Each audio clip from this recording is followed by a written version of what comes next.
É um prazer imenso ter vocês aqui conosco. Sejam todas e todas bem-vindos, bem-vindas. A gente está começando agora a edição 202 do Aquário, né?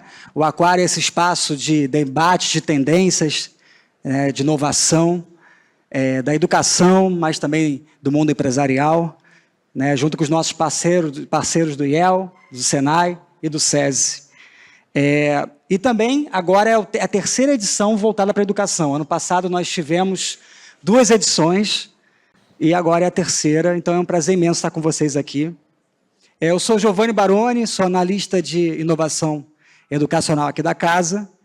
Vou fazer minha autodescrição, estou usando óculos, um blazer azul, uma camisa colorida, uma calça preta, não é isso? Uso barba, e é um prazer ter vocês aqui conosco. Antes de começarmos o nosso painel, eu vou fazer alguns convites para vocês, né? Vocês aqui estão num espaço muito importante e que tem muitas atividades acontecendo. Quem já veio na Casa Firjan aqui? Levanta a mão. Muita gente, mas muita gente que não... Quem não veio, levanta a mão para não perder o hábito. Isso, legal, bacana. Então, a gente vai dar alguns informes do que está acontecendo aqui na Casa Firjan agora. Vou pedir o pessoal da técnica colocar aqui. Uma das coisas que a gente indica, né, é o podcast, né, o podcast Lab de Tendências, que está em todas as plataformas de áudio. Então, se você quiser malhar ouvindo uma coisa inteligente, vai lá e ouve o Lab de Tendências, que é um podcast sobre as principais tendências de tecnologia, comportamento e modelos de negócio. E a gente vai ter também o Festival Futuros Possíveis, né, que vai acontecer de 25 a 26 de outubro, nossa 7ª edição, que esse é o principal evento da casa, que vai reunir palestrantes nacionais e internacionais para falar sobre os futuros possíveis. Então, tem uma promoção que o pessoal lá de Tendências exclusivamente está dedicando aí, que quem está acabando, quem apontar o QR Code agora e se inscrever no site vai ganhar 50% de desconto, né, no ingresso do Futuros Possíveis. Então, é imperdível, não percam. Então, está o QR Code ali na tela. Aliás, vai ser um mecanismo que a gente vai usar durante todo o debate, o QR Code, inclusive para vocês fazerem as perguntas. Já a gente vai falar. Tá certo? Também, agora falando do ponto principal, que é do portfólio Firjan SESI para educadores, que está promovendo esse debate aqui. A gente tem diversas atividades de educação continuada. Quem é educador aqui e educadora? Muita gente da área... Quem não é da área da educação? Muito bem. Sejam bem-vindos. O que a gente tem, como no portfólio, são cursos de formação continuada. Então, no 2º semestre, vamos ter alguns como Neurociência para Educadores, que é uma extensão desse debate, Robótica Educacional, Escuta Sensível e Vulnerabilidade na Educação, Letramento de Dados para Educadores. Também, no dia 27 e 28 de setembro, anotem aí, ó, Save the Date, o 2º encontro de educadores, né, que vai reunir uma série de palestrantes e nomes importantes da educação. Eu não posso contar a programação, porque ela não está disponível, mas é muita coisa boa, gente. Está forçando minha língua para falar para vocês. E também vamos ter os próximos aquários de setembro e outubro. O de setembro é o Lifelong Learning, Aprender, Reaprender e Desaprender, que é no dia 24. E o 2º, Educação e Nação Dopamina, Desafios da Saúde Mental na Aprendizagem, no dia 22, que é um pouco a extensão, né, desse debate de hoje. Lembrando que todas as informações estão onde? Na plataforma da Casa Firjan, @CasaFirjan. Não segue? Segue agora. Segue agora, ó, chegou o momento. Tá?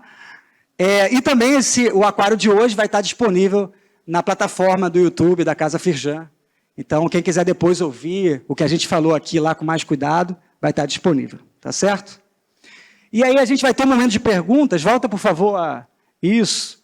E aí eu queria que vocês já apontassem a tela agora para o QR Code, para já deixar o Mentimeter que a gente está usando, né, ali na palma da mão, porque a pergunta vai ser por ali. Então, durante o debate, vocês já podem ir pensando, elaborando a pergunta de vocês, tá certo? Então, eu peço, por favor, vocês façam isso agora. Então, vamos lá. No aquário de hoje, nós vamos mergulhar nessa intrigante relação, né, entre a neurociência e a inovação na educação. E aí algumas perguntas surgem, né? Você sabe como funciona o cérebro na aprendizagem? Pode ajudar vocês a fazerem as perguntas, hein? Entender o cérebro é a chave para transformar a educação? Qual é o impacto das emoções no processo de aprendizagem? Existe realmente o jeito certo de ensinar e de aprender? Ou é hora de desmistificar isso? Então, nossas convidadas aqui trarão importantes pontos de vista sobre esses temas, né? E vamos, então, agora, sem mais delongas, apresentá-las. Eu queria chamar ao palco Adriana Foz, neuropsicóloga, palestrante, educadora, especialista em emoções e diretora da NeuroConnect. É autora de diversos livros e artigos, entre eles Frustração, como treinar suas competências emocionais para enfrentar os desafios da vida pessoal e profissional, A cura do cérebro, sobre superação, neurociências e plasticidade emocional, e neurociência aplicada à aprendizagem, que ela é coautora. E o livro de neurociência para crianças, quem trabalha com a educação infantil, teve gente que estava fazendo o curso, continuou, né? Que é o livro Neo, o Super Neurônio, que inclusive todos, após esse debate, estarão disponíveis lá fora para venda, e teremos uma surpresa no final. Que será, hein? Por favor, Adriana, palmas, Adriana.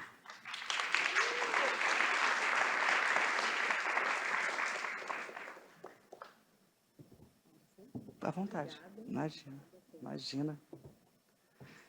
À vontade.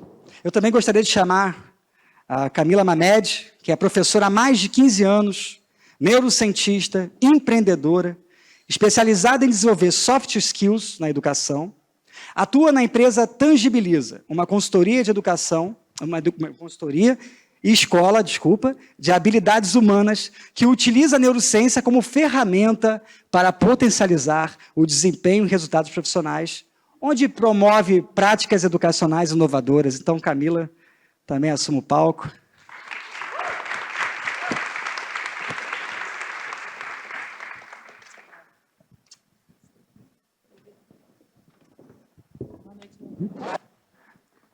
Queria que vocês brevemente se apresentassem, se possível, a gente fazer uma autodescrição, que é sempre importante. Obrigada. Boa noite a todos. Que tal um sorriso? Vamos? Olha, que coisa boa. Pedi para você sorrir para aumentar a probabilidade de você gostar de mim, sabe? Quando você sorri, aconteceu uma sopa química aí no seu cérebro, e aí já aumentou a probabilidade. Me chamo Camila Mamed, sou uma mulher preta, estou com uma blusa branca e um blazer de linho branco, uma calça marrom e um sapato animal print. Tenho cabelo crespo, volumoso, não tanto quanto eu gostaria que fosse, poderia ser o triplo, pelo menos, e tenho um sorriso largo, e estou muito feliz de estar aqui com vocês. Prazer é nosso. Olá, muito prazer estar aqui com vocês. Deixa eu olhar aqui para todo mundo. Isso é bom, essa cadeirinha aqui, estou achando ótimo, porque assim a gente realmente consegue ver todo mundo. Bom, meu nome é Adriana Foz, né? Como eu falou, sou educadora e neuropsicóloga, vou me autodescrever, eu estou usando óculos, um óculos de aro preto, meus olhos são verdes, eu sou clara, sou branca, tenho o cabelo mais ou menos liso, estou vestindo um terninho rosa pink, que eu acho muito astral, então eu selecionei assim para esse Rio de Janeiro, né? Aliás, eu tô assim com frio aqui no Rio de Janeiro, é uma coisa, né? Eu sei que não faz nem sentido. Estou de sapato preto e estou realmente sentindo um privilégio estar entre vocês para falar de um tema tão caro quanto tão importante para todos nós. Aliás, quem aqui é professor? Talvez seja melhor eu perguntar quem não é, né? 2, olha. Gostei. É isso aí. Aqui quem que não é? Olha. E aí também, ótimo, muito bacana. Então, acho que é isso. Eu esqueci alguma coisa, né? Não, imagina, não. Então tá bom. Tá ótima essa apresentação.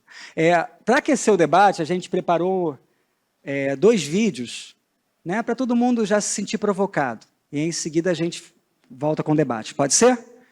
Pessoal da técnica, por favor. Você sabia que algumas escolas na China estão usando inteligência artificial para saber se um aluno está prestando atenção na aula? Cada aluno usa um dispositivo na cabeça que indica se eles estão concentrados ou não. Esse aparelho tem eletrodos que detectam sinais elétricos no cérebro das crianças. A cor vermelha aparece se o aluno estiver focado e a cor azul significa que ele está distraído. Essa informação é enviada diretamente para o computador do professor e também para o celular dos pais. Os dados são extremamente detalhados, mas não é possível dizer com certeza se eles realmente medem o nível de concentração. Isso porque um aluno ele pode estar concentrado em outra coisa que não seja o assunto da aula. Os professores dizem que com o uso do dispositivo, os alunos passaram a prestar mais atenção na aula e estão mais comportados. Mas muitos podem estar fazendo isso por conta do medo de serem punidos em casa por estarem distraídos. E aí, me conta aqui nos comentários o que você está achando desse novo método.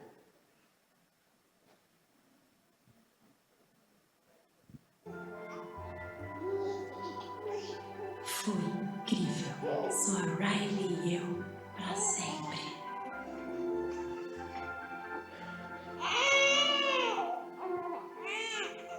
Quer dizer, por 33 segundos. Sua tristeza. Oh, que bom. Eu sou a alegria. Oi. Pode tirar a mãozinha? Muito obrigada. E esse foi só o começo. Depois a sala de comando virou uma feira. Muito bem, legal, tá tudo tranquilo, muito bom. Esse é o mesmo. Ele manda bem no quesito de segurança. Calma. Passou. Beleza. Oh, obrigado, valeu, minhas fãs. Minha vez.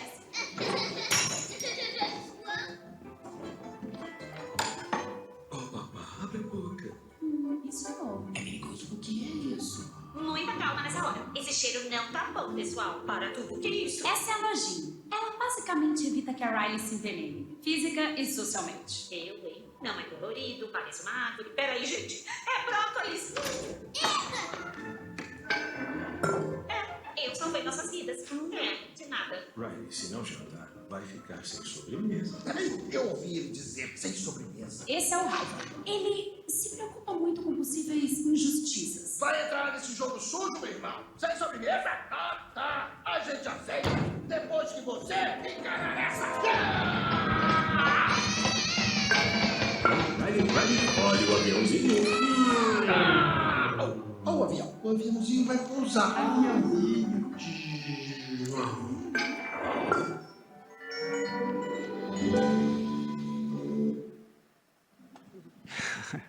Ok. Eu gostaria que as nossas convidadas fizessem comentários breves sobre o vídeo.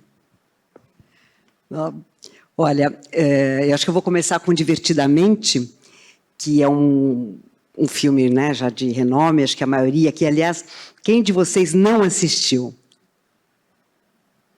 Vale a pena, hein? Aqui? Não, olha só. Fica aí um convite. Fica um convite, porque realmente fala-se muito de aprendizagem. Aliás, o Divertidamente foi baseado, teve um pesquisador que é muito importante hoje sobre emoções, que foi consultor do Divertidamente, que é o Paul Ekman, que talvez vocês conheçam. Então, realmente é um filme assim, robusto de informações e é uma fofura e a gente pode fazer muitos links com isso. Bom, esse filme, Divertidamente, tem uma importância, né, eu acho que para as pessoas, de modo geral, que é poder falar de emoção. Primeiro, poder falar de emoção. Segundo, colocar a devida importância das emoções. Aqui não sei quem, né, a faixa etária assim, da maioria de vocês, mas, por exemplo, eu que nasci em 67, o começo da minha educação foi muito voltada para só o racional, né? Então, a emoção, choro, alegria, era fora, e os meninos, então, fica quieto, o homem não chora, né? Então, acho que essa importância muito valorosa. O outro vídeo que fala desse device, né, dessa tecnologia, eu achei muito interessante porque ele traz uma pegadinha, né? Que é, será que, por mais que o aparelho funcione, será que a gente consegue mesmo medir a atenção, a concentração daquela criança? Será que ele vai está concentrado na fala da professora, está concentrado em outra coisa? E será que ele está também preocupado em não ficar olhando, prestando atenção e levar bronca dos pais e por aí afora? Então, o bacana é que tecnologia vai existir, existe sempre, e que ótimo, o lápis é uma tecnologia, né? A gente esquece, mas o lápis é uma tecnologia. E essas tecnologias vão acontecer, mas cabe a nós, educadores, poder avaliar, discriminar, assim como a inteligência artificial, a gente poder entender do que se trata e fazer o melhor uso. Então, essas são minhas considerações. Muito legal. Eu quero começar dizendo que, quando eu vi o primeiro vídeo, eu fiquei em choque. Me deu a mesma sensação que ela. Ela falou algo como, tipo, não acredito, um absurdo isso.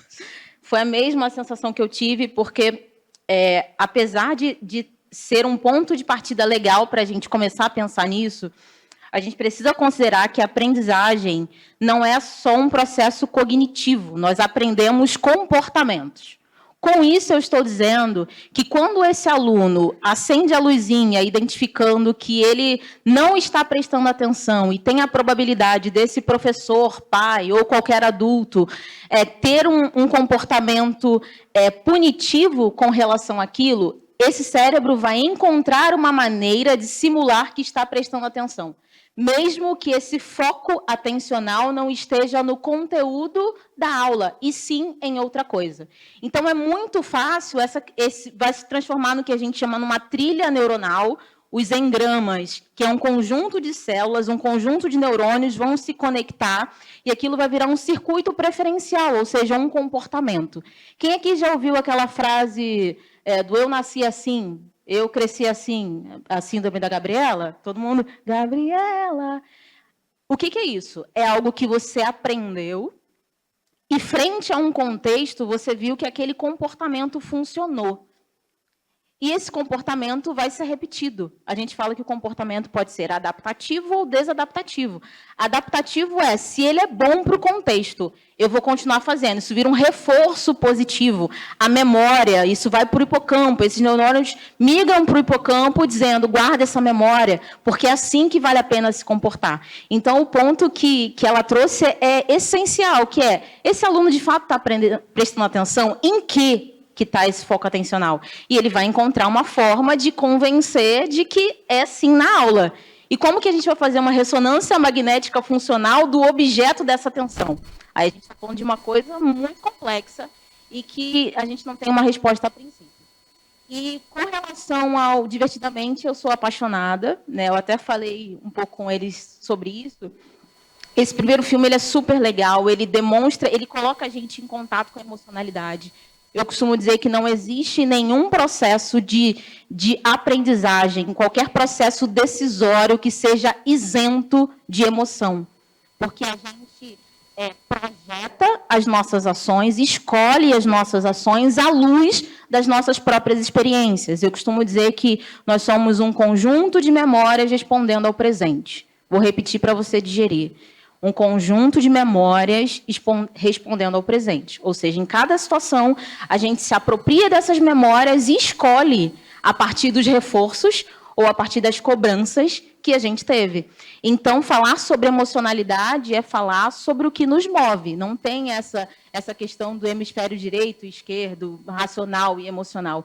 Em toda decisão racional que você tiver, vai ter emoções. E em toda emoção que você sentir, o seu processo de decisão do córtex pré-frontal vai estar acionado para que você decida da melhor maneira à luz do que você já viveu. Isso é muito, muito importante que você disse, porque a neurociência ou neurociências, né? E a gente aqui, conversando antes, até pensou em chamar de neurociências, inclusive popularizada por Schmidt na década de 60, né? Que, inclusive, Schmidt era diretor do departamento de biologia, né? Do MIT. Ele traz essa abordagem de forma interdisciplinar. E aí a gente está vendo 2 vídeos de formas distintas, né? Vídeos que estão circulando na internet justamente para dizer esse debate é de todo mundo, a neurociência é de todo mundo, apesar de ter uma especialidade, né? Então é importante esse tópico. E um segundo tópico que eu queria levantar brevemente é que até citei hoje na aula, né? Tem um teatrólogo chamado Augusto Boal, que ele fala que existem duas formas de pensamento: o pensamento simbólico e o pensamento sensível. E no vídeo lá da escola da China, está ali valorizado o pensamento simbólico somente. Mas, segundo Antônio Damasio, também no livro Sentir e Saber, o pensamento sensível, a emoção, ela vem primeiro. Ela vem primeiro. Depois que os neurônios fazem sinapses, processam conscientemente, né, o sentimento para virar consciência cognitiva. Então, eu pergunto a vocês, o que a gente está fazendo com a nossa educação? Porque a gente ainda educa de forma cognitiva, apesar de todo o avanço de hoje, né? Então, eu acho que essa provocação que a gente traz inicial é um pouco nesse sentido. E aí, falando de como a gente educa hoje, né, eu queria entrar agora num tópico. Na visão de vocês, quais são os maiores neuromitos, né, que giram em torno do uso da neurociência na educação? Bom, existe um de consenso mundial, porque cada país fez os seus estudos. Inclusive, se vocês tiverem interesse, eu fiz uma pesquisa científica sobre os principais neuromitos do Brasil, e foi muito interessante, porque, claro que foi durante a pandemia, então, essa pesquisa foi online. E não foi... as pessoas tinham que querer fazer a pesquisa. Então, naturalmente, as pessoas que escolheram fazer ou tinham interesse sobre a neurociência ou entendiam alguma coisa sobre neurociências. Mas o interessante é a gente pensar o quanto que a neurociência, como qualquer outra ciência, como qualquer outro saber, vai ter sempre o que eu chamei de telefone sem fio, que são os neuromitos. Os neuromitos, geralmente, eles são baseados em ciência. Eu até comentei, existe o principal neuromito, usamos só 10% do cérebro. Quantos por cento você usa? Já pensaram nisso, né? E este neuromito, olha só, a reverberação que ele faz numa escola, para um professor, que às vezes não tem vamos dizer, tanta informação acerca, vai entender que, de repente, aquela criança, ou o que ele deve fazer, é só 10%. Ou que existe, de repente, uma técnica, uma tecnologia que vá ampliar este uso desse cérebro. E aí a gente cai muito em falácias, vendas de materiais que dizem ser focados em neurociência ou focados na evidência, né, neurocientífica, focados na aprendizagem, e não é. Então, esse 10% que começa com um fato, é o fato de que o cérebro tem glia e neurônio. E, há um tempo atrás, entendia-se que tínhamos só 10% de neurônios e o restante de glias. Então, começou uma conversa no telefone. Vocês já fizeram brincar de telefone sem fio, né? Então, o primeiro fala a verdade científica, o segundo já ouve alguma coisa mais ou menos. Quando chega no final do telefone sem fio, chegou de que jeito? E aí vai para a escola. E tem um outro fato também, que é o quanto, e não sei se você vai abordar, já vou deixar aqui, porque eu acho que é importante, acho que muitos de vocês vão ter essa curiosidade, que é, a gente precisa entender sobre o cérebro para ensinar ou para aprender? Eu queria que a gente pudesse se concentrar nessa pergunta, porque isto acaba derivando muito neuromito. Porque eu preciso saber quanto que eu tenho no meu cérebro de glia ou de neurônio, eu preciso saber quais são os fatores neurotróficos que melhoram a circulação da dopamina para ensinar? Então, o que é, de fato, a neurociência aplicada à educação? O que a gente precisa saber que, de fato, amplia o nosso conhecimento acerca da ciência da aprendizagem? Então, eu fiz essa... Na verdade, eu gosto de dar respostas, mas de deixar a pergunta. E ficou essa pergunta aí para depois nós debatermos. Muito bom. Esse ponto é muito louco, porque quando a gente fala do cérebro, a gente está falando de um órgão que tem entre 1,3 kg, 1,4 kg, que faz um consumo gigantesco de calorias que você consome todos os dias. Você come e grande parte do que você tem de nutrientes, de energia, é para te manter respirando. Imagine se o cérebro resolvesse hoje funcionar só 10%. A gente estava vegetando, e só. Então, é muito legal pensar nisso. E quando ela falou sobre neurônios e células da glia, eu estava lembrando de algo que eu acho que vale a pena a gente celebrar, né? A pessoa que descobriu quantos neurônios nós temos, que são 86 bilhões de neurônios. Uma cientista brasileira chamada Susana Herculano Russell, maravilhosa, incrível, absurda, genial, que usou uma regra de 3 para fazer uma sopa de cérebro e descobrir quantos bilhões de neurônios nós temos. Então, esse é um mito dos maiores, porque a gente precisa, só para respirar, para todos os processos acontecerem, é o cérebro, é um cérebro num corpo. Tudo que nós fazemos, decisões, sentimos, caminhar, aprender, piscar, ver referências, fazer correlações, tudo isso é o cérebro. E aí, para não usar o mesmo neuromito, eu vou em outro. Inclusive um que eu mesma já falei, que assim a gente chega à conclusão que a gente melhora, né? Eu sempre me interessei por ser professora em como que a gente aprende, né? Em algum momento eu tive acesso àquela história dos estilos de aprendizagem, né? Os visuais, os auditivos e os sinestésicos. Eu falei, meu irmão, eureka! Como que eu descobri um negócio desse? Agora tudo faz sentido. Por que tem um bendito de um aluno que eu explico, e ele não entende. Eu pego uma caneta e desenho, ele fala... Faz aquela cara, né? Aquela cara e fala... Tá, entendi. E isso, para aquele momento que eu estava vivendo, há 10 anos atrás, foi a resposta que eu precisava. Mas nós não somos só auditivos, só sinestésicos ou só visuais. Nós somos tudo isso. Camila, então, como que você explica que tem determinados alunos, ou eu mesmo aprendo muito mais quando eu escuto do que quando eu leio, do que quando eu desenho, do que quando eu pego? Lembra dos circuitos preferenciais? Você pode ter crescido numa família em que se estimulou muito mais determinada forma de aprendizagem. Se você é músico, se você tem algum envolvimento com a música, eu, por exemplo, tenho.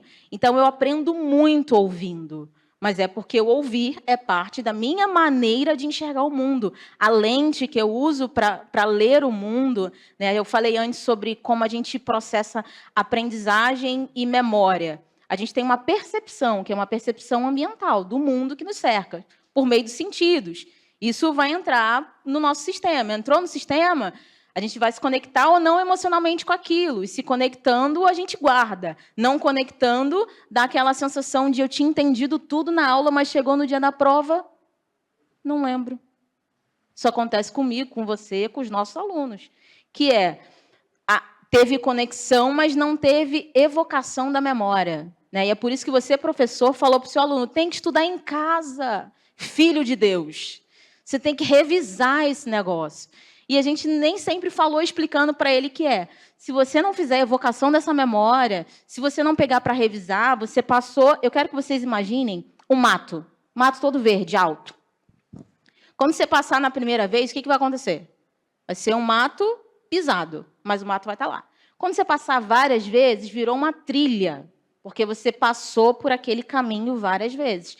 Esse é o processo de evocação da memória, de repetir, de rememorar. É como se você estivesse passando várias vezes. E o cérebro vai dizer, meu irmão, ficou 4 horas ouvindo a Camila falando na aula, ele chegou em casa e pegou o caderno. Esse troço deve ser importante. e ele vai guardar. E aí, se esse aluno está processando mais pelo auditivo, pelo visual e pelo sinestésico, não é porque ele é. Nenhum de nós é dessas características. Nós processamos todas elas. A gente vai ter as nossas preferências à medida que a gente consolida um comportamento, à medida que a gente repetiu. Mas, Camila, e se eu quiser consolidar um outro comportamento? Vai dar o desconforto de fazer algo diferente e repetir tempo suficiente para incorporar em quem você é. Mas também é possível. Então, eu acho que o neuromito que eu falaria é esse, porque eu acho que, num contexto de professores, é muito frequente falar, tem aluno que é sinestésico, tem aluno que é visual, tem aluno que é auditivo. Entrega para ele nas 3 vias, ele vai ter, sim, uma preferência, mas não é porque ele é alguma coisa, é porque ele aprendeu a se comportar daquele jeito. E vou só fazer uma complementação. Claro.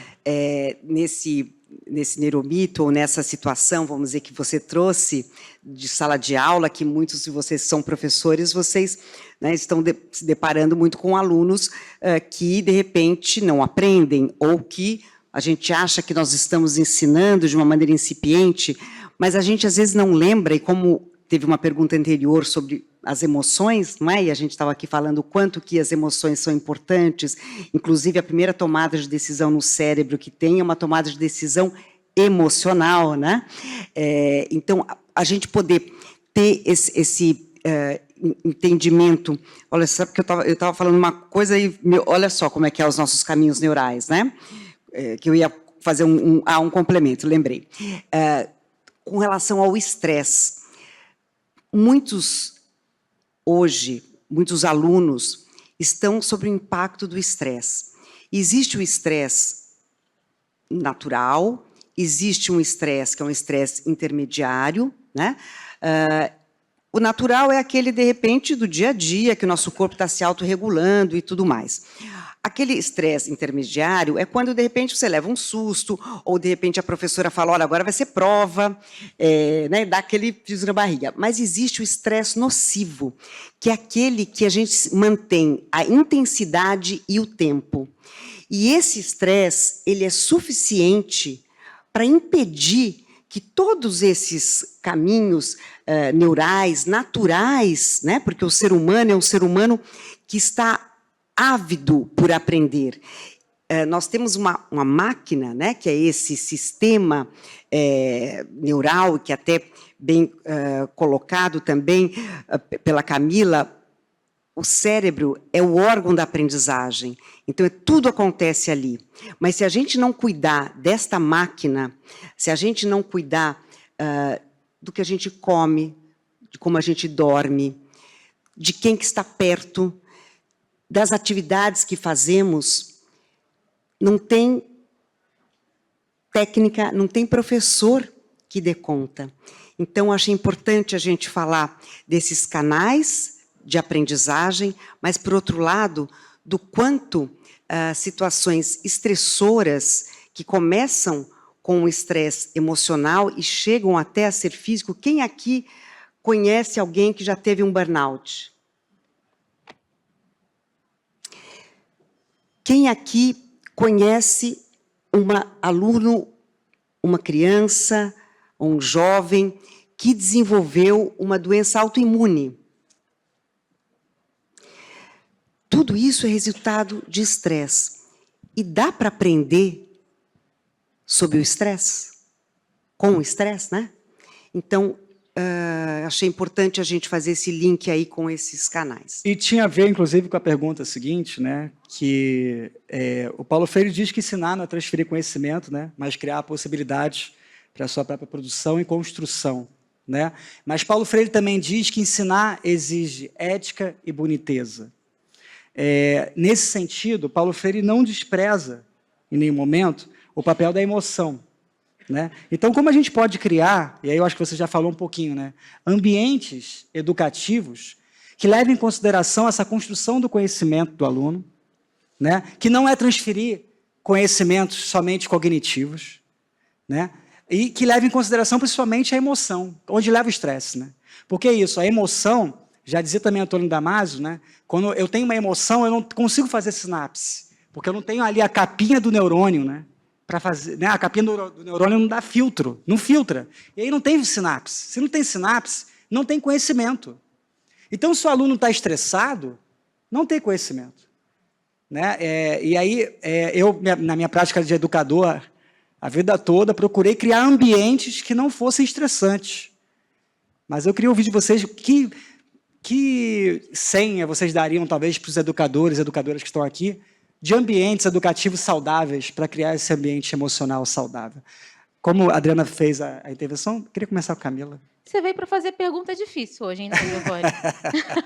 Vou começar falando sobre algo que a gente, no contexto da educação, fala muito, que é sobre a comunidade escolar.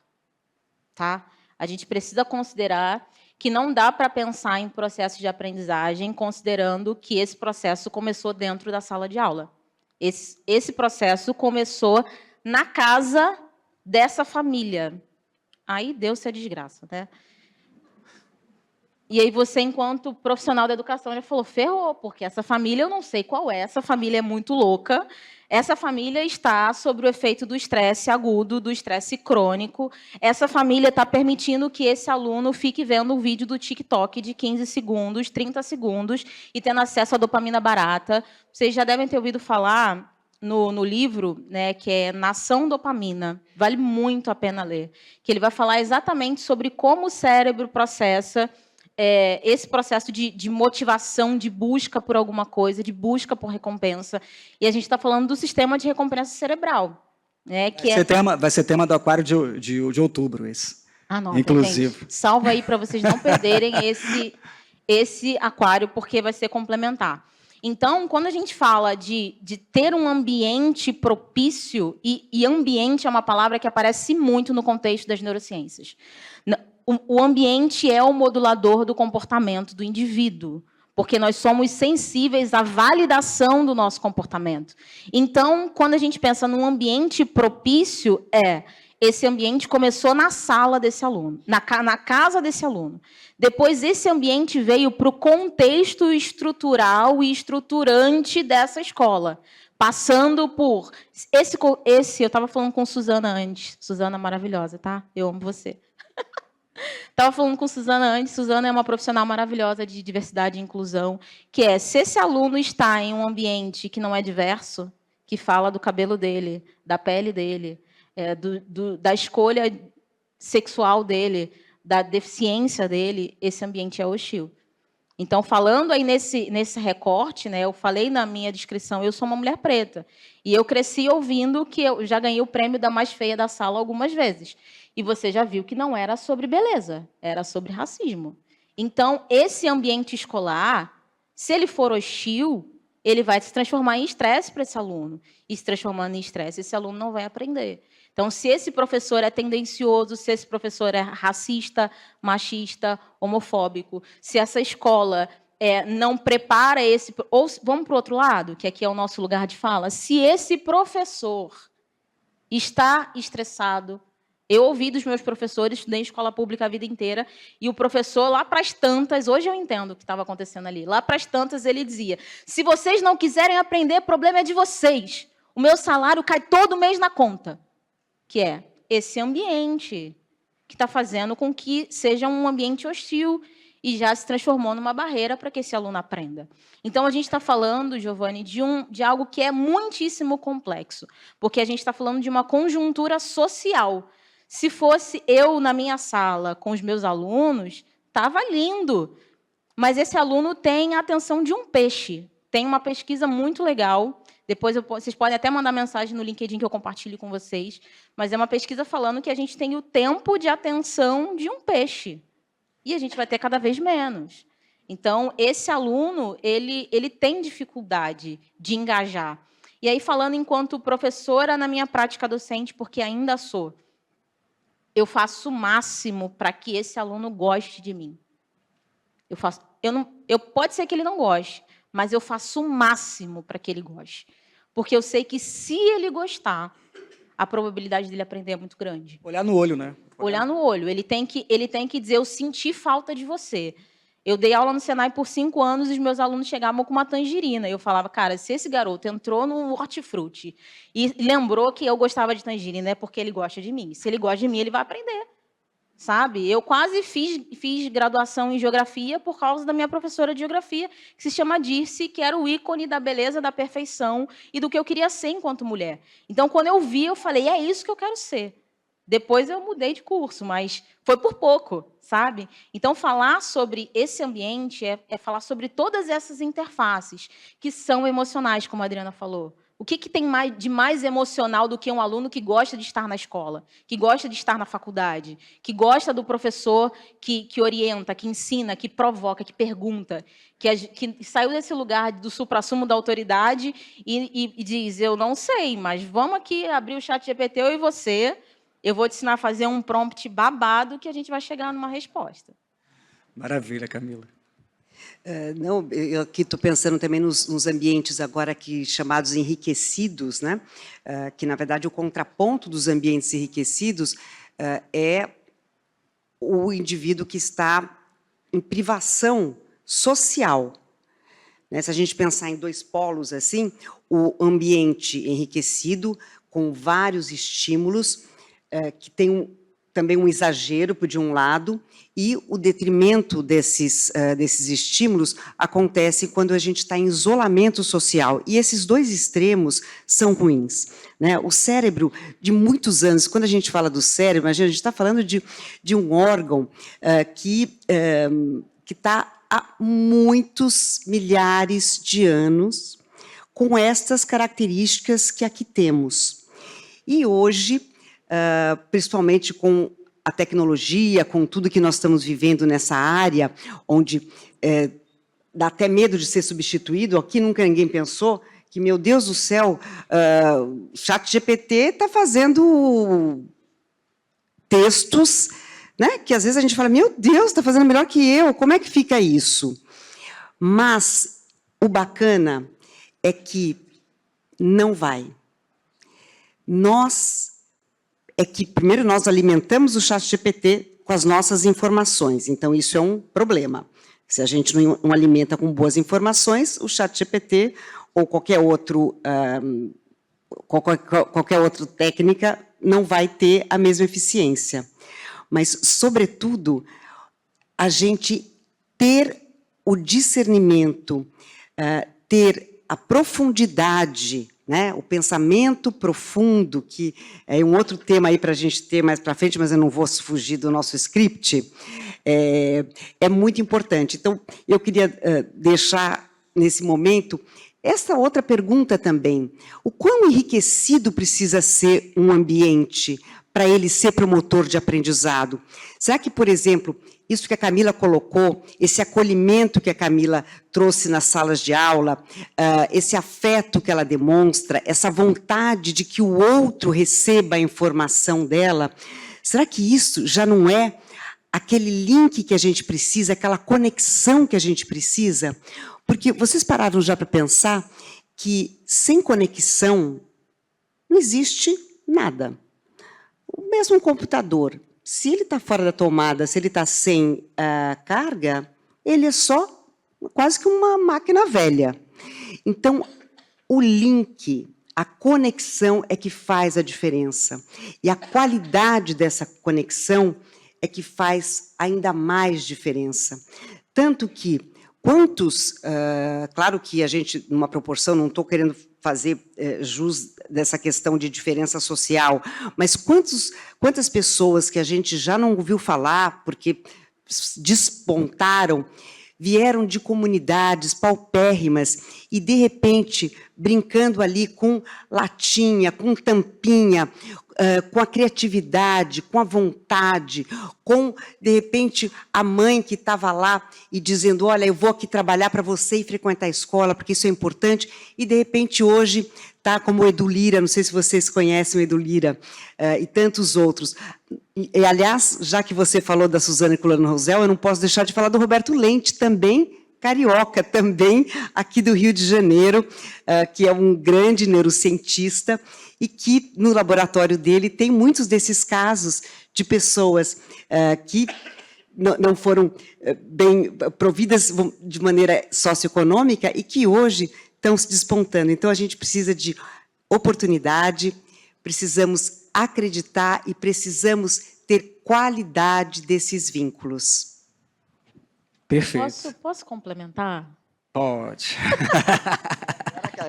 O ponto que a Adriana falou sobre... O bate-papo está ótimo, está fluido, então o vamos... quanto que esse ambiente precisa ser enriquecido. E eu lembrei de uma pesquisa muito legal, feita com irmãos gêmeos, uma pesquisa robusta. Se vocês quiserem, mandem mensagem também que eu compartilho, que eu sou péssima para gravar o nome do artigo, tá, gente? Mas, basicamente, foi uma pesquisa feita com irmãos gêmeos. Posso só brincar com você? Sim. Eu sou tão ruim de nome que até o nome das minhas pesquisas eu falei, não é possível, eu preciso trazer a cola. Já contei, entendeu? Acho que é melhor contar, porque é assim que a gente... Imprimiu o lápis, né? Imprimiu o lápis. Deixa eu ver o que eu escrevi. Uma pesquisa feita com irmãos, que é basicamente sobre essa percepção do ambiente enriquecido. Eles têm, obviamente, são irmãos gêmeos, que nasceram na mesma família, têm o mesmo contexto familiar, mesmos acessos, mesma possibilidade financeira. E, basicamente, a pergunta era se eles eram ricos, se eles se sentiam ricos. E aí, um irmão disse que se sentia e o outro dizia, não, eu sou pobre. E aí, daqui a 10 anos, fizeram a mesma avaliação e aquele que se sentia pobre estava com uma tendência à depressão e ansiedade. E aquele que disse, não, eu tenho boa condição de vida, estava bem e feliz.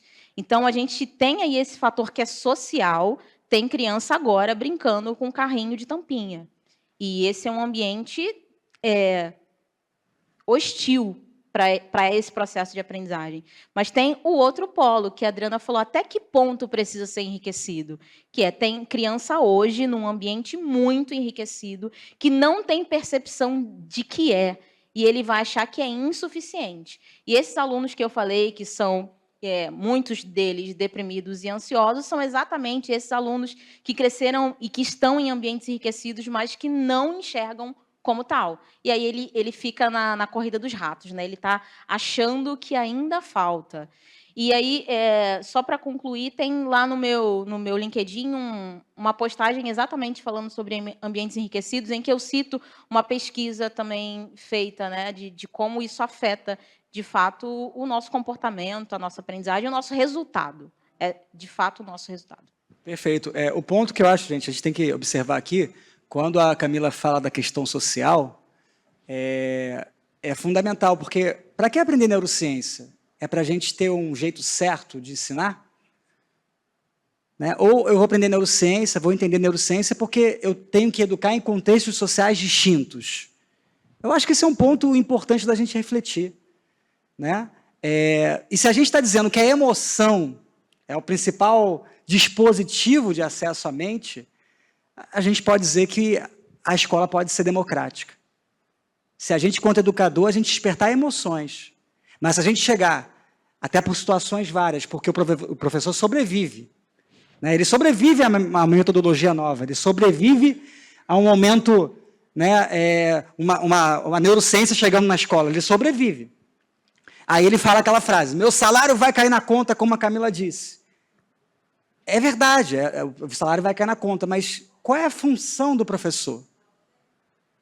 O que faz vocês serem professores? Eu me pergunto isso todo dia. Agora eu estou no lugar de formar docentes, mas eu sempre me perguntei isso.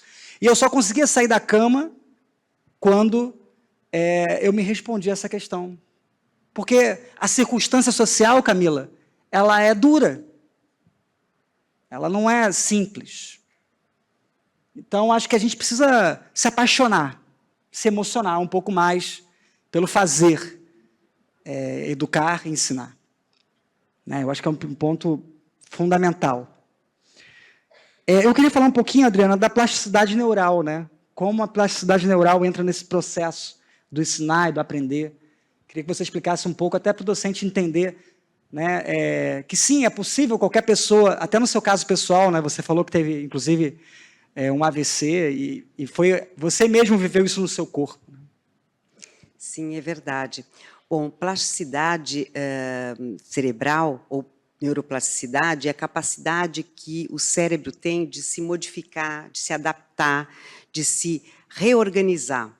Isso não é algo do meu cérebro, do cérebro da Camila ou do Giovanni. isso é do cérebro, mas não é também só do cérebro humano.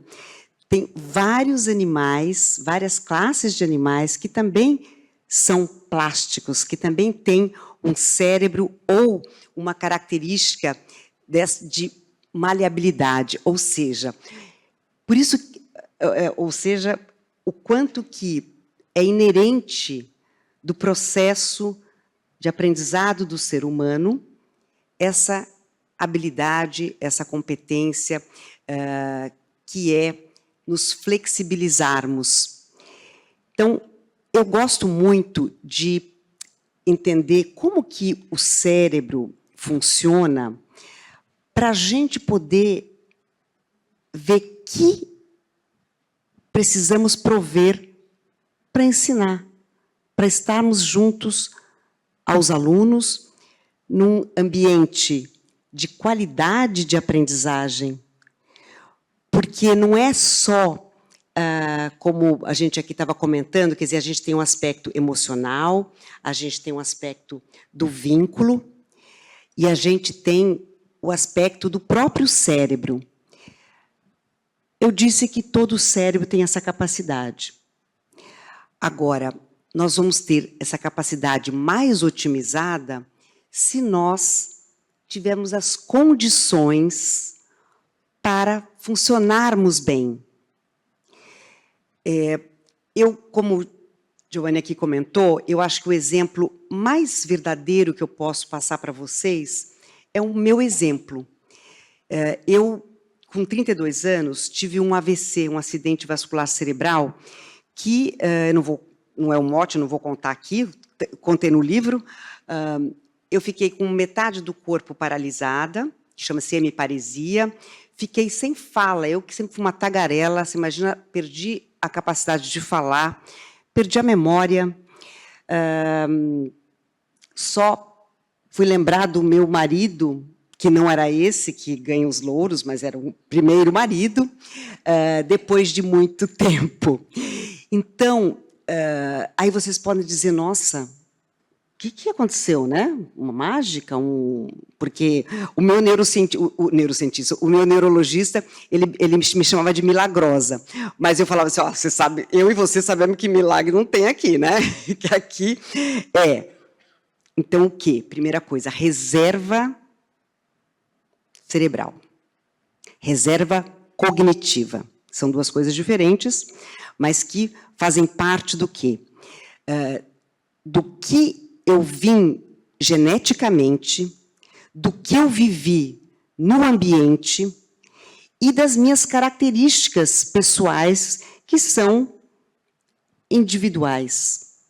Porque quando aqui estamos falando da importância né, do cérebro e dos ambientes, a gente também tem que lembrar que cada cérebro, como eu costumo dizer, é uma impressão digital, ou seja, é único. Então, o meu cérebro, dentro dessa singularidade, no momento de 32 anos de idade, viveu um derrame, né, que é chamado hemorrágico, que só 10% dos AVCs são hemorrágicos, e só 10% das pessoas é que sobrevivem. Então, eu brinco que até se vocês tiverem interesse, eu fiz um TEDx, sabe aquelas palestras, se vocês colocarem no YouTube, TEDx, TEDx, colocarem meu nome, vocês vão ver que são aquelas palestras, né, que dizem que tem muito conteúdo, de uma forma interessante e bacana de dizer, e a pessoa precisa ser um especialista na área para poder também ter esse lugar. Mas, então, a neuroplasticidade, no meu caso, ela apareceu muito na reabilitação, porque a gente consegue ver, né? Então, eu que não falava, agora estou meio tagarela, as sequelas são mínimas, e eu costumo dizer que hoje eu me sinto mais inteira do que antes, mesmo faltando uns pedaços, mas é um exemplo, porque a neuroplasticidade, ou plasticidade cerebral, ela tem 3 aspectos que são muito importantes. A plasticidade acontece de uma maneira mais robusta, de uma maneira mais complexa, mais capaz, quando nos desenvolvemos. Quando a gente vê uma criança de 3 anos e quando a gente vê uma criança, ainda criança, de 10, existe uma mudança ali, né? Hoje, então, meu Deus do céu, né? Porque até todos os manuais de desenvolvimento da infância precisam ser quase que reciclados e, né, vamos fazer uma fogueira deles, porque antes uma criança de 2, 3 anos dizem que começava a falar e a andar. Quantas crianças que a gente já sabe que em menos de 1 ano já fazem isso, né? O ambiente está mudando todo esse processo. Mas, então, quando a gente se desenvolve, o cérebro muda. Quando a gente aprende, o cérebro muda. Então, aprender, nós professores temos uma função muito importante, porque é na aprendizagem que acontecem as principais reformulações, reorganizações que nos capacitam e que nos blindam. Vocês sabem que a maior parte dos AVCs acontece também em pessoas que não são letradas, porque a leitura e a escrita, ela protege o cérebro. E, então, falei do desenvolvimento, a plasticidade acontece no desenvolvimento, na aprendizagem, e quando o cérebro se reorganiza quando tem uma lesão. Então, uma lesão traz como se fosse um booster, uma capacidade extra do cérebro de se reorganizar. Mas não é sempre que é possível reorganizar de uma forma que a pessoa volte a ter as mesmas faculdades anteriores. Quem aqui de vocês conhece alguém que teve um AVC?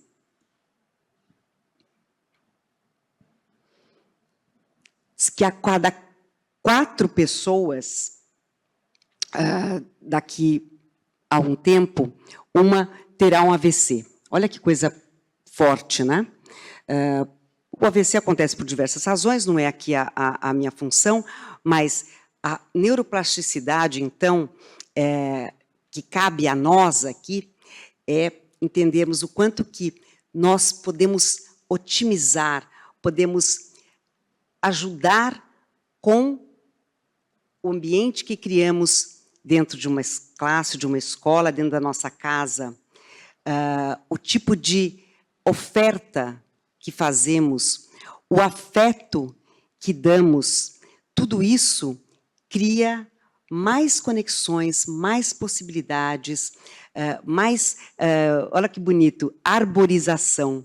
Né? No cérebro a gente chama de arborização porque parece realmente árvores, galhos, que vão se arborizando, que vão ficando frondosos, e isto é sempre reciclado. Reciclado quando aprendemos. Então, a gente pensa, a gente aprende só na idade escolar? Né? Não. A gente sabe que até, e aí faço a fala da Suzana Herculano Rosel, aprendemos desde que somos do tamanho da cabeça de um alfinete. Então, ou seja, somos embriões e já estamos aprendendo.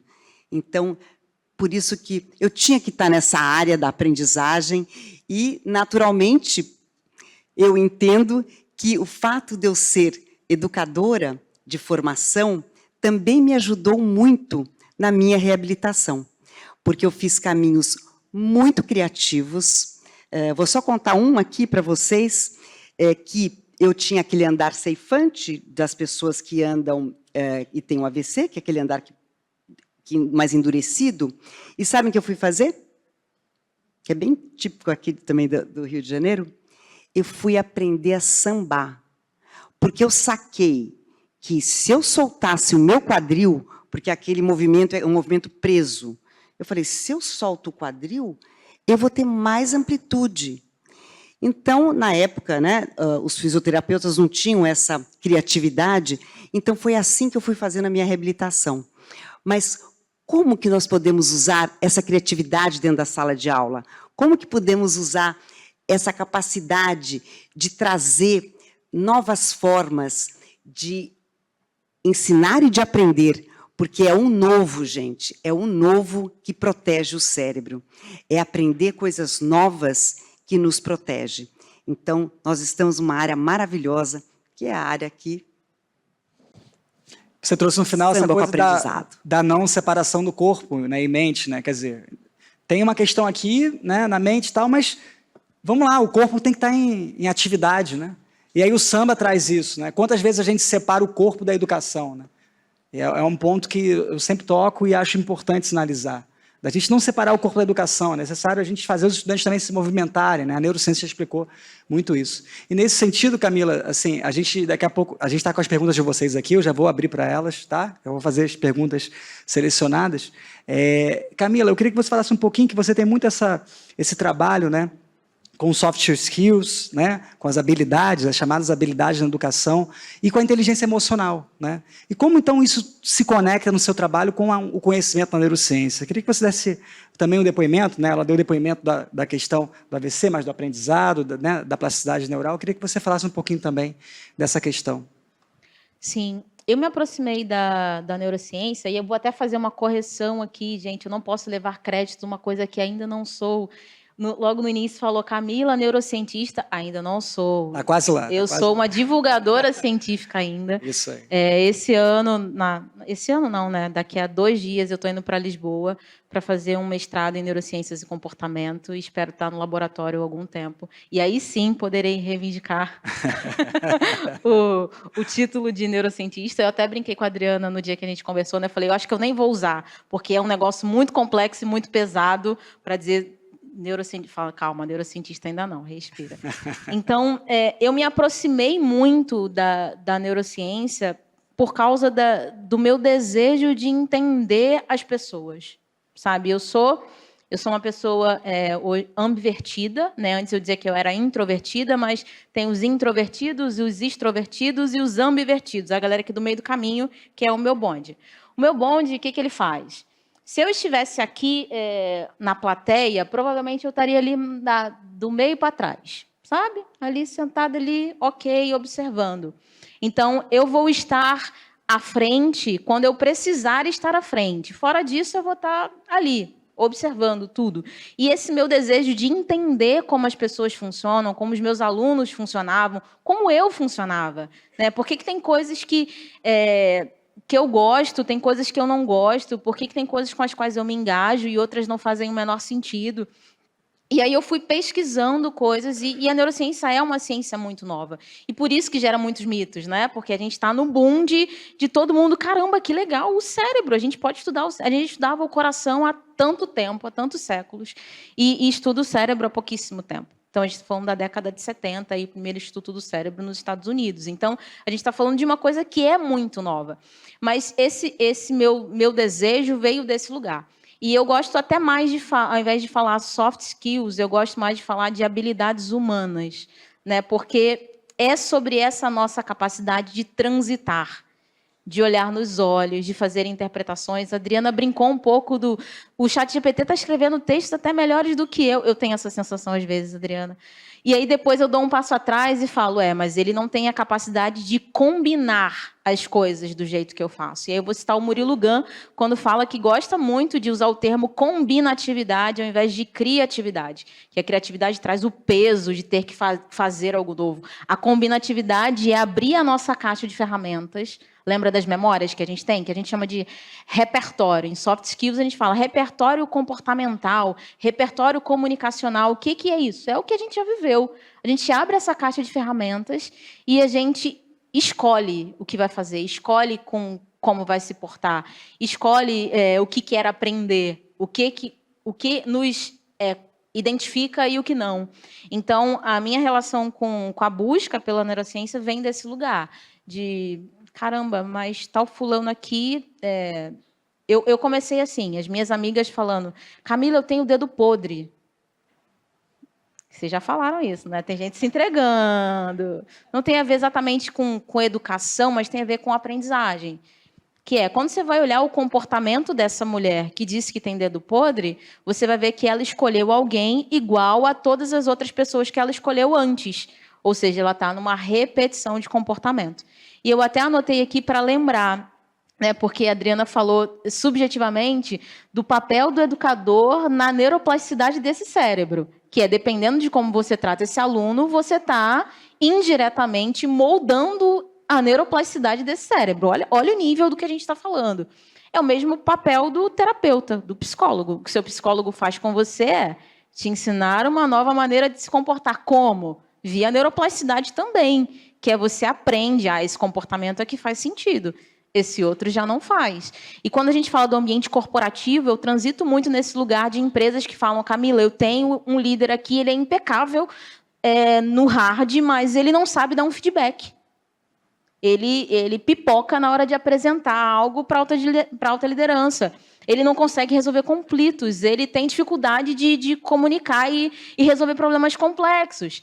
Então, a gente está falando dessa caixa de ferramentas que ele não aprendeu a usar, que tem a ver com as habilidades humanas, que estão aqui. Né? Às vezes, a gente fala muito quando a gente fala de emoção, a gente aponta para cá, né? Para o coração. Mas, não, emoção aqui, cérebro, sistema límbico. Né? Então, é sobre esse universo, né? de uma vida inteira que eu vou me dedicar para estudar e não vou ser capaz de explicar praticamente nada, porque a gente está falando de um universo desconhecido e muito complexo, de muitas árvores, e da gente também ter esse papel, eu vou usar a palavra que a Adriana falou, que eu acho que é perfeita, conexão. Né? O cérebro faz conexões, que é fruto das nossas conexões, que são ambientais, que são relacionais. Beleza, muito legal essa reflexão em relação a essas habilidades, porque se a gente pensar aqui na BNCC, né, a BNCC ela traz várias habilidades para chancelar alguns conhecimentos. E se a gente não tiver noção que esse debate aqui tem a ver com essas habilidades, que a gente tem que pegar aquelas habilidades e transferir o que interessa daquelas habilidades para esse debate da neuroplasticidade, a gente está, de certa forma, educando de uma maneira não satisfatória. Né? Então, não é considerar a BNCC uma letra morta. Vocês estão vendo que tudo que a gente está falando aqui está na BNCC, nos documentos oficiais de educação, de um jeito lá, letra morta, mas não façam aquilo de letra morta. Educar um estudante pelas habilidades é fundamental. É fundamental.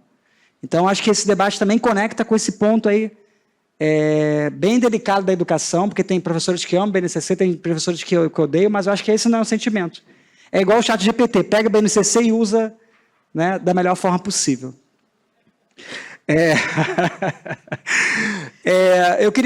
A gente tem algumas perguntas do público, o horário, senão ele passa rapidamente, Adriano. Eu vou trazer duas perguntinhas do público, que a gente responde numa rodada, e depois eu trago mais duas. A primeira pergunta que chegou aqui é o seguinte: é um neuromito que aprendemos melhor quando mais novos e com a idade? O aprendizado fica mais difícil ou lento? Então, é um neuromito que aprendemos melhor quando mais novos, e com a idade o aprendizado fica mais difícil ou lento? Se isso é um neuromito. A segunda pergunta é: se somos sinestésicos, auditivos e visuais, o ideal é tudo ser estimulado ao mesmo tempo ou alternado? Quer falar primeiro? Repete a primeira. Você fez duas perguntas seguidas. Beleza. Uma coisa importante da neurociência, você tem que repetir, é fundamental. Atenção dividida. Atenção dividida. É um neuromito que aprendemos melhor quando mais novos e com a idade o aprendizado fica mais difícil ou lento? É uma meia-verdade. Né? A gente precisa considerar, quando a gente fala de neuroplasticidade, já tem uma espécie de consenso nas neurociências que o cérebro amadurece até os 25 anos, 24, 25 anos. Então, se você aprender um outro idioma, por exemplo, quando você era adolescente, e se você está tentando aprender um novo agora, você já viu que está dando caô, né? Que antes foi muito mais fácil de aprender do que agora. Então, não é que... isso não é uma justificativa para que a gente diga, não vou aprender mais nada. O que a gente está dizendo é que tem sim um esforço maior, porque esse cérebro está mais maleável de acordo com os estudos, até os 24, 25 anos. Então, é inegável que até essa idade vai ser mais fácil de aprender. Mas por que eu disse que é uma meia-verdade? Não significa que, fiz 26. Você vai seguir aprendendo. Inclusive, se o seu cérebro tiver alguma perda, ele vai se readaptar e você vai aprender. Então, o que a gente precisa usar desse conhecimento? Que é, se você tem uma criança, um adolescente, um jovem na sua família, próximo, um aluno, faça de tudo para que ele tenha acesso ao máximo de coisas possíveis, porque ele vai se beneficiar disso mais rapidamente até os 25 anos. Já passou dos 25. Se vira, o mundo continua rodando e a gente vai ter que continuar aprendendo, sabe? Então, é um pouco sobre isso. Ok. Quer responder a segunda? Se somos sinestésicos, auditivos e visuais, o ideal é tudo ser estimulado ao mesmo tempo ou alternado? Olha, como nós, de fato, temos todos esses canais, e, aliás, uma coisa importante da gente também colocar aqui em pauta, a importância dos sentidos, né? Dos 7 sentidos do ser humano, que a gente está um pouco perdendo. Você sabe que tem estudos mostrando que crianças estão ficando com dificuldade de discernir algumas cores, algumas texturas, porque estamos dando tanto ênfase nas habilidades, vamos dizer, digitais, que estamos perdendo habilidades do ser humano que são próprias da nossa sobrevivência. Né? Porque o interessante, eu acho que é muito lindo isso, por isso que desde de cedo eu sempre me interessei muito pelo cérebro, até na época que não tinha aqui cursos e tal, fui fazer um curso fora, porque aqui não se tinha sobre esse conteúdo, mas porque me fascinava essa capacidade que a gente tem de crescer, né? De ampliar, de ir para outros horizontes e também compreender quais que são os limites. O cérebro tem limite? Eu sei que é uma pergunta que eu não vou fazer agora, você que faz depois, porque essa é uma boa pergunta. Mas, então, falando dos sentidos e falando dessas entradas dos sentidos e de como que eles são processados, então, se é na área sinestésica, se é numa área mais visual, se é numa área mais auditiva, a questão do alternado é em relação à nossa atenção. Então, eu quero fazer aqui quero que a gente possa focar nesse aspecto do que é aprender, e aí a gente junta com esta pergunta. Para aprender, nós precisamos de curiosidade e de motivação. Nós precisamos daquele sisteminha de recompensas rolando ali uma dopamina e outros neurotransmissores, porque a dopamina agora ficou, né, ela é a vedete, não, mas tem muitos outros até mais importantes do que a dopamina. Então, a curiosidade, vocês na classe de vocês, para vocês, inclusive, para a gente aprender, a gente precisa encontrar e se estimular nesse sentido da curiosidade e da motivação. Aí nós precisamos ter atenção. Quantos aqui de vocês já pensaram, nossa, eu estou ficando um pouco, será que eu estou com problema de memória, ou Alzheimer precoce? Já tem pesquisa mostrando que muitos de nós que não estamos na terceira idade já pensamos nisso. Por quê? Pelo excesso de informação. Porque temos que dividir muito a atenção.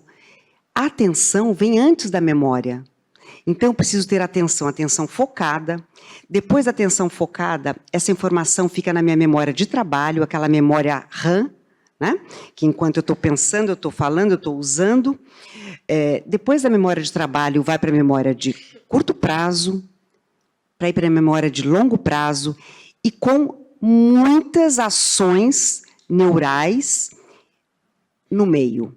Então, aprender é um processo longo. Ele vai precisar das entradas dos nossos sentidos? Vai.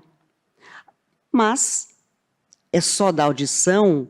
É só da visão? Então, como faz uma pessoa que tem deficiência visual ou deficiência auditiva? Né? Então, o alternado é fruto de como que a gente presta atenção. E as entradas, elas precisam ser sempre estimuladas, principalmente na infância e na adolescência. Na idade adulta, a gente acaba tendo nossas preferências, mas aí queremos plasticidade para nos renovarmos, para estarmos sempre em dia com a nossa memória. Então, vamos fazer diferente. Então, se eu sempre gostava de ouvir, agora eu posso, de repente, ler. Se antes eu gostava mais de ouvir música de um estilo, eu vou, então, agora experimentar ouvir de outro estilo. Ah, mas eu não gosto, ah, mas eu não conheço. Vamos buscar um novo. É isso que promove fatores neurotróficos e tudo mais para a nossa capacidade. Temos mais uma provocação aqui. Se o ambiente é determinante e o cérebro absolutamente adaptativo, será que a escola hoje não está na contramão ao negligenciar o fato dos alunos sobreviverem em um ambiente altamente hostil? Quem foi, gente? Que pergunta capciosa. Sim, nós temos um problema dos maiores, assim. É um contexto muitíssimo complexo, muitíssimo. Porque a gente ainda tem professor que está falando contra o aluno que está usando tecnologia, quando, na verdade, esse professor deveria ter se apropriado e usado a curiosidade, como a Adriana bem falou, usado a curiosidade desse aluno para abrir um universo de possibilidades e de aprendizagem. Então, a gente está, assim, a gente já fala isso de diversas formas, né? Que a escola, a estrutura, o ambiente escolar, o ambiente de ensino-aprendizagem, ele é um dos que menos muda ao longo da história. Né? Todo o resto do mundo muda e a gente, até quando está se esforçando para mudar muito, a gente ainda está com uma aula expositiva. A gente tem um PBL, ok, mas é o professor que está protagonizando esse PBL. A gente não chega na sala de aula, pega o problema, entrega para o aluno e fala, se vira, meu filho. Isso não está acontecendo. Então, até quando a gente diz, uhul, estamos sendo disruptivos, na prática, é um desafio muito grande, porque a gente precisa...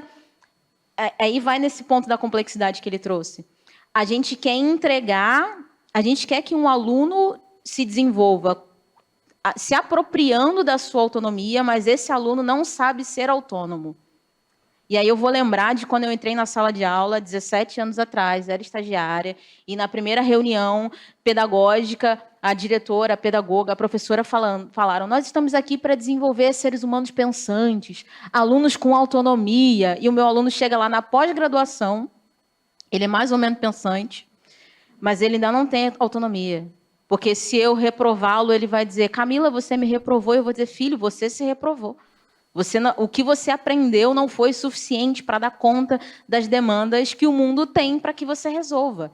Como ele é um adulto, eu posso falar desse jeito. Uma criança, esse pai e essa mãe pode não estar ensinando a essa criança a estudar. E aí a gente tem um problema gravíssimo. Camila, quando que você começou a olhar para processos de aprendizagem? Quando eu vi que eu precisava aprender mais rápido, porque o mundo estava mudando mais rápido do que eu conseguia aprender, e eu precisava dar conta dessas demandas. Então, esse aluno, ele não sabe nem como aprende. Ele sabe como repete, ele sabe como reproduz, ele sabe como gabarita, mas ele não sabe como aprende. Quando alguém chega para mim na mentoria, às vezes chega alguém para mim na mentoria. Recentemente foi uma menina que tinha que passar na prova do OAB. Já tinha tentado 4 vezes. E ela falou, Camila, não é possível que eu não estou aprendendo. Eu falei, qual o seu método para estudar? Ela falou, método? Falei, como que você se organiza? Onde você senta para estudar? O cérebro grava ambientes. Se você sentar todos os dias em determinado lugar para estudar, ele vai entender que aquela hora é a hora de estudar. E se você não tiver foco atencional, eu posso estudar em qualquer lugar, em qualquer momento, a qualquer hora, vai estar com foco difuso. E aí não vai ter aproveitamento. Além do fator interesse, né, que aí já é um problema gravíssimo, porque esse aluno vai passar 15, 18 anos dentro da sala de aula, dependendo do contexto, e ele está aprendendo coisas que ele não vê sentido. Aí é um problema gigante também, que a gente fala, a aprendizagem precisa ser significativa. para ser significativa, tem que fazer sentido para aquele aluno. Ele precisa entender onde que ele usa. O tempo todo. Vocês estão aqui numa experiência que é sinestésica, é auditiva e é visual, tá? Que você está guardando aqui a temperatura, você está guardando as expressões dele, as minhas, a pessoa que está do seu lado, o que a gente está falando, o que você escreveu, tudo isso está sendo guardado. Mas só vai ser consolidado se você retomar para registrar, né? Então, é sobre esse contexto todo, que é muito, de fato, muito complexo. Então, se esse aluno nem aprendeu a ser gente, a ser indivíduo, a ser protagonista, a se portar, a se entender, e aí a gente está falando da família de novo. A gente tem aí um movimento tanto de crianças que estão perdendo os sentidos, a gente lê o mundo com os sentidos. Tá? Se essa criança está perdendo, a gente está lascado para as próximas gerações. Mas na contramão tem uma galera aí. Quem tem um TikTok diverso vai ver lá as mães colocando a criancinha de 4 meses enfiando o pé do moleque no arroz. Eu pensando, graças a Deus, esse aí está salvo. Por quê? Ele precisa ter contato com texturas. Por quê? Isso está formando sinapses. Ele tá aprendendo. Aí vai chegar lá na alfabetização, a professora vai falar, de arroz. Tem uma memória que é sinestésica, do pé dele, que teve contato com arroz, e da mãe dele que falou arroz para ele. Então, tem gente falando, essas crianças estão aprendendo mais rápido. Crianças que são ícones na internet, né, que falam, como que essa criança tem tanto vocabulário, como que ela aprende tanto? Ela é uma criança com cérebro como de qualquer outra criança, que teve uma mãe e um pai que construíram um ambiente que falaram arroz, arroz, bota o pé no arroz, filho de Deus. Aqui, pega o arroz cru, isso aqui é um arroz cozido, e repetiu. E aí ele aprendeu. Maravilha. Está chegando ao final, gente, felizmente. Assim, mas está tão gostoso os debates, né, que dá vontade de ficar mais. Adriana, que práticas podemos fazer no dia a dia em sala de aula para fortalecer a neuroplasticidade na questão de lidar diretamente com o estresse, a fim de ajudar o aluno a aprender melhor? Tá ótimo. Bom, acho que é uma continuidade dessa pergunta que foi respondida agora pela Camila. Ambientes que são promotores de aprendizagem são aqueles em que família, escola e comunidade trabalham juntos para promover a criança, o estudante. Uma andorinha não faz verão, não tem esse ditado? Esse ditado tem uma razão de ser. Porque, do mesmo jeito que um só neurônio não faz uma sinapse, então nós precisamos do coletivo. A aprendizagem, ela é coletiva, porque nós precisamos do outro, nós precisamos do que está fora de nós. Né? A homeostase, esse processo que a gente precisa de equilibração, ela conta com estas trocas. Então, uma classe, uma escola que acolha o seu estudante e suas famílias são escolas com mais condição de fazer de jovens, de crianças, de adolescentes, estudantes. E não apenas transeuntes da escola, ou não apenas visitantes, né? Quantos que a gente sabe que vão lá só para pegar a chamada e tudo mais. Eu até trouxe aqui que vai ser sorteado, né? Vai ser sorteado alguns... Ih, já contei, né? Não era para contar? Contei. Pode falar. Contar. Eu não vou contar todos os livros que eu vou sortear, mas, né, a gente deixa aí a curiosidade e tal, que é importante nesse processo. Mas esse livro aqui é fruto da minha tese de mestrado, junto com a minha parceira e sócia da NeuroConnect, que é essa empresa que a gente tem, que trabalha com formação de professores. E a gente aqui coloca nesse livro o quanto este ambiente educacional, eu vou reforçar, o ambiente educacional não é só a classe, não é o material, não está apenas nos limites da escola física, né? É um ambiente que perpassa os muros. e que precisa ter aquela primeira ingrediente que eu coloquei para vocês, que é a curiosidade, né? A atenção, para que a gente possa começar a promover estes espaços mais de aprendizado. Então, esse livro ele fala de educação emocional para professores, né?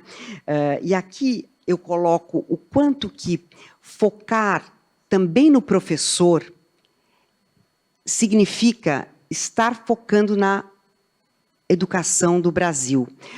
Porque é o professor, não vai ser um chat GPT, não vai ser a inteligência artificial que vai substituir esse papel.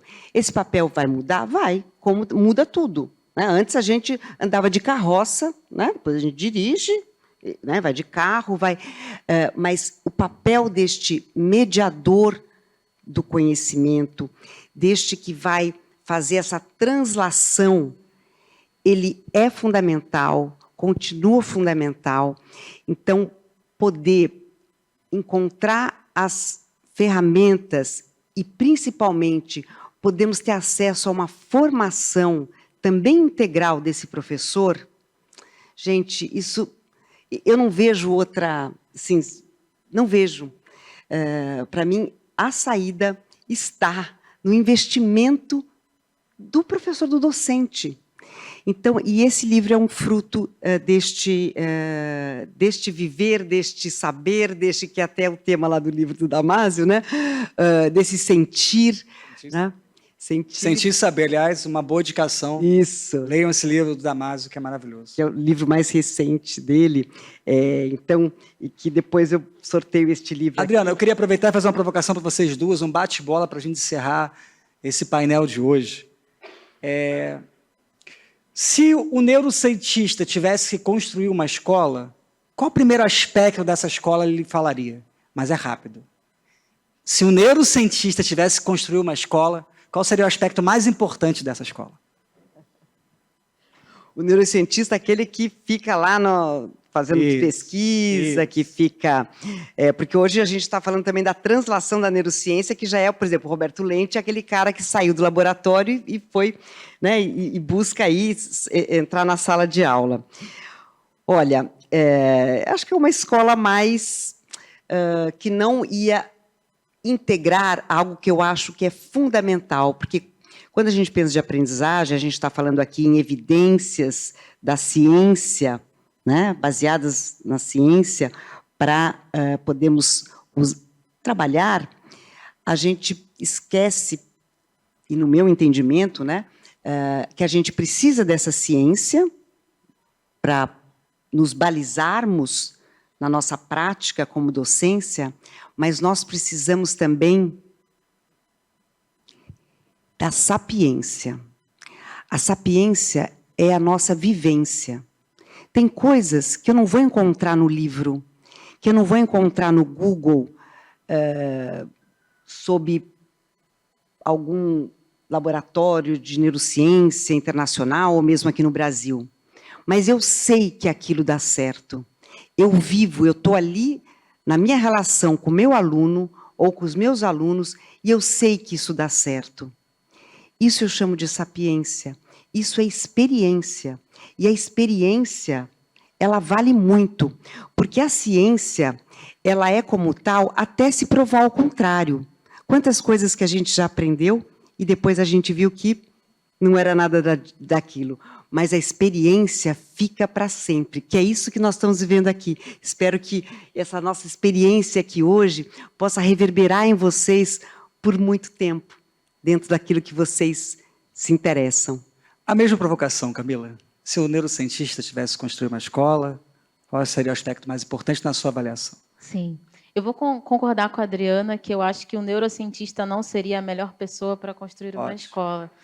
Eu acho que é bem nessa linha do que ela trouxe, sabe? De que a neurociência do laboratório nos abastece enquanto vivências e práticas, e que esses profissionais que estão, de fato, nessa experiência da escola vão beber da fonte da ciência. E com isso não estou dizendo que não é para ter ciência. É que a pessoa que está fazendo ciência não é a mesma pessoa que está aqui na ponta nesse dia a dia.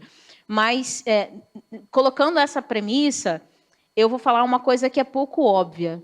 Tá? Uma escola que quer que os alunos aprendam, é uma escola que orienta e educa, mas que pensa em um critério basilar, que é o sono. Como essas crianças estão dormindo? Essas crianças dormem por tempo suficiente, com a qualidade de sono suficiente? Camila, o que isso tem a ver com o resto? O sono consolida as memórias. Se essa criança não está dormindo, ela não está aprendendo. É por isso que um bebê, quem já teve um bebê em casa, eu ainda não tive, mas quem já teve contato com o bebê viu que ele acorda e aí ele aprendeu a cuspir saliva, né? Aí você fala, aí ele tá ali, né? Caramba, aprendi uma coisa muito legal. Ele dorme. Aí ele dorme e ele faz uma outra coisa. Ele descobre que tem mão. Aí ele começa a olhar para a mão, começa a olhar para o dedo. Ou seja, cada relação com o mundo via sentidos e cada soneca ele consolida e aprende. Então, eu acho que é falar sobre essas coisas. Camila, como que eu vou regular o sono do meu aluno? A gente está falando da comunidade escolar. Tem que ter uma diretora que está consciente de que todo mundo precisa estar dormindo direito, que todo mundo precisa estar comendo direito, que tem que ter qualidade e quantidade de horas de sono. Então, essa escola não começaria a aula às 7 da manhã nunca, em hipótese nenhuma, porque não faz sentido um aluno estar estudando às 7 horas da manhã. Principalmente um adolescente, Principalmente um adolescente. Então, é a pergunta que ele fez. A gente tem que mudar estruturalmente. A gente tem que mudar a sociedade. Tem outros países no mundo que já fizeram essa mudança. Mas, no Brasil, aí a gente tem um problema que passa a ser social, que é essa mãe deixou essa criança na escola para ir trabalhar. Se essa criança pega mais tarde na escola, quem é que deixa essa criança na escola? Aí a gente passa a ter um problema social. Mas, se a gente fosse ao pé da letra, no fácil de resolver, o fácil nem aula às 7 ia ter. Ninguém gosta de aula às 7. O aluno chega lá revoltado, pronto para chutar cachorro na rua. Ninguém queria ter ido. Com essa provocação, acho que a gente termina muito bem o Aquário de hoje, né? Porque é uma provocação fundamental, inclusive, né, para toda a educação brasileira, mas também mundial, que é a questão do sono. Quero agradecer a vocês duas. Muito obrigado. Foi um debate maravilhoso. Quero agradecer ao público aqui presente, quero agradecer ao público de casa que está acompanhando até agora a gente também no YouTube, porque vai estar assistindo no YouTube conosco, e dizer que é um prazer estar com vocês. Vai passar agora aqui um QR Code da pesquisa de satisfação, que eu queria que vocês respondessem rapidinho, se possível, para ver se esse debate agradou vocês, para vocês sugerirem outros debates. E não esqueçam de seguir @CasaFirjan e ver essas e outras programações lá. Muito obrigado, uma boa noite. E peraí. Não, eu esqueci de uma coisa importante. Temos a surpresa. Não, obrigado, Adriana. É o seguinte... Adriana abriu o looping aqui e deixou... A Adriana deixou... Tem 4 livros aqui que vão ser sorteados. E aí eu vou fazer o seguinte. As 4 primeiras pessoas que me responderem a pergunta e me falarem... É rápido, peraí. Aqui, ó. Agora, hein? Me fala agora um neuromito. Vamos lá, foi. Calma. 10% do cérebro aqui, eu ouvi primeiro. Segunda, eu ouvi aqui atrás alguém. Só se aprende? Mais velho não aprende? Também, ó. Legal, eu gostei que foi, ó, lá, aqui. Maravilhoso. Então, por favor... Pessoal, enquanto ele entrega ali, eu vou fazer o meu merchan. Vocês podem conectar lá no LinkedIn, Camila com 2 L's, Mamed. Podem mandar perguntas, podem mandar coraçõezinhos. Podem mandar fotos se tiverem tirado, podem fazer perguntas. É uma honra estar aqui com vocês. Que é muito gostoso, né? Eu também aproveito para vocês entrarem em contato comigo no Adriana Foz, né? No Instagram, mas também tem o site, também... Está tocando aqui para mim, né? É o seu que falta? Então é este. As Aventuras de Nil. Olha, por hoje acabou em relação ao sorteio, mas lá fora... Mas tem outra coisa. Ih, maravilhoso. A Adriana até me surpreende. Olha só. Tá vendo? Eu estava só aqui falando, desculpa, só para falar, porque eu acho importante a possibilidade dessa conexão. Eu, às vezes, posso demorar um pouco para retornar, mas vocês mandando uma pergunta ou qualquer coisa no Instagram, ou também no meu e-mail, que é adriana@adrianafoz.com.br, ou também a NeuroConnect, que é essa empresa que eu coloquei para vocês, @NeuroConnect, que a gente também mostra lá todo o trabalho robusto que a gente tem. Tem esses livros, mas temos também o livro digital, né? O e-book sobre alguns dos principais neuromitos para vocês gratuitamente poderem baixar. Se eu tinha passado aqui o QR Code. Você vê que agora eu estou. Se não, vocês entrando no site da NeuroConnect, lá, aí, olha lá. Tá aí. Esse é o Neuropapo, exatamente, que é o trabalho que eu levei em várias escolas públicas, e esse QR Code vocês baixam esse e-book. Legal. Pode passar o slide, por favor? É o outro. E esse é dos meus, de alguns dos meus livros, né? O outro não foi. O que eu vou fazer? A gente vai disponibilizar para vocês esse QR Code que a Adriana está falando do e-book, no e-mail que vocês cadastraram lá na Casa Firjan, certo? Mas eu posso também, na saída, compartilhar com vocês, já que teve essa questão, ou pedir para a técnica rapidinho, deixa compartilhado, eu deixo aqui no telão, vocês vêm aqui. Eu acho que é uma possibilidade. Tem 3 possibilidades aí, né? A gente resolve rápido aqui, não é isso? Eu vou passar aqui para o pessoal projeta rapidinho. Pode ser? Combinado? Porque vai ter ali fora também a venda dos livros, quem quiser, então vai ter esse momento ainda da gente conversar um pouquinho. Por isso que esse momento foi pergunta online, para a gente também conversar lá fora, tá bom? Obrigado, gente. Beijo. Beijo, pessoal. Obrigada, viu? Obrigada.